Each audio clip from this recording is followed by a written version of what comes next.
Now that we've got most of the tree removed from the other neighbors' yards, I thought I would show you a kind of a overview of how big the tree actually is. Because some people were saying this is a 2-hour job. I don't know how you could have it as a 2-hour job. Even if you had cranes and other stuff in here, I would think it'd take all day, if not more than one day, to remove it with heavy equipment.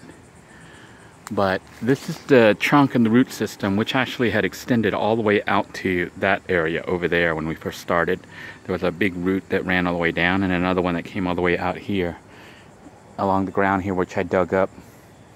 There was a bunch of other roots that extended out. And then the tree went itself over to this neighbor's house, as well as the other neighbor over there, and that other neighbor over there. So it covered over 4 yards. Well, 4 yards. But to give you kind of a rough perspective of how big it is, or was, these are the trees and the sizes of what they are around this neighborhood. And see that tree right there, that big tall one? Look at the size of that building behind it, and the houses next to it. Just let's see how big these trees were. Now, I am fairly certain that this particular tree in Walter's yard was at least that big. You see that giant one? See how little the house is? That's the roof of the house, and that's the tree itself. And this particular tree, see how those have like 3 or 4 chunks coming out of each other? This particular tree in Walter's yard, you can see how many pieces of trunk were coming out, and parts of it were already cut away. So you can see it had like about, I'm guessing 6 or 8 or more pieces that were intertwined, you know, like twisted like pretzels or whatever, cross over and under and through each other. So it's not like a straight cut. But that's how big the tree is. It's huge. Those are the other trees in this area. And that was the size of Walter's tree. Or even bigger. So, I don't know, those of you who say you could have done it in 2 hours, I'd like to see it. I'm just glad that most of it is gone at this point. All that really remains is the trunk system here, which is still in Walter's yard, and it's still fairly large. About 20 feet long or more. So about 25 feet is still left.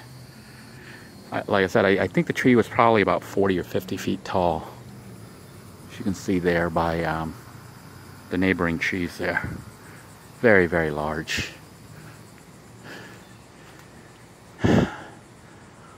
Walter's going to be here in about 3 weeks or so.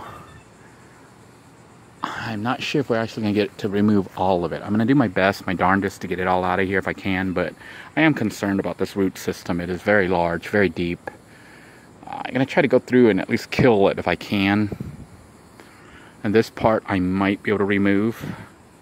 You know, that trunk as well as these segments, but I'm not sure about this big bulky thing.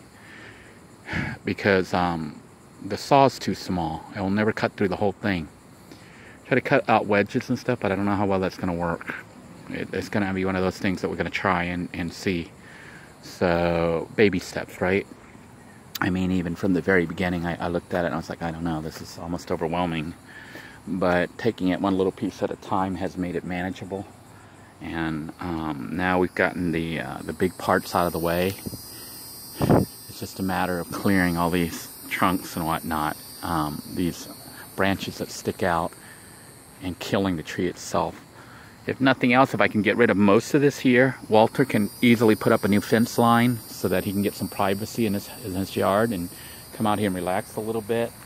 And this tree itself, you know, what it remains, I might turn it into some type of sculpture. So Walter will have a nice giant sculpture courtesy of Denoy. We'll see. Until next time, everybody, I hope you're having a great day. Please stay safe. God bless you all.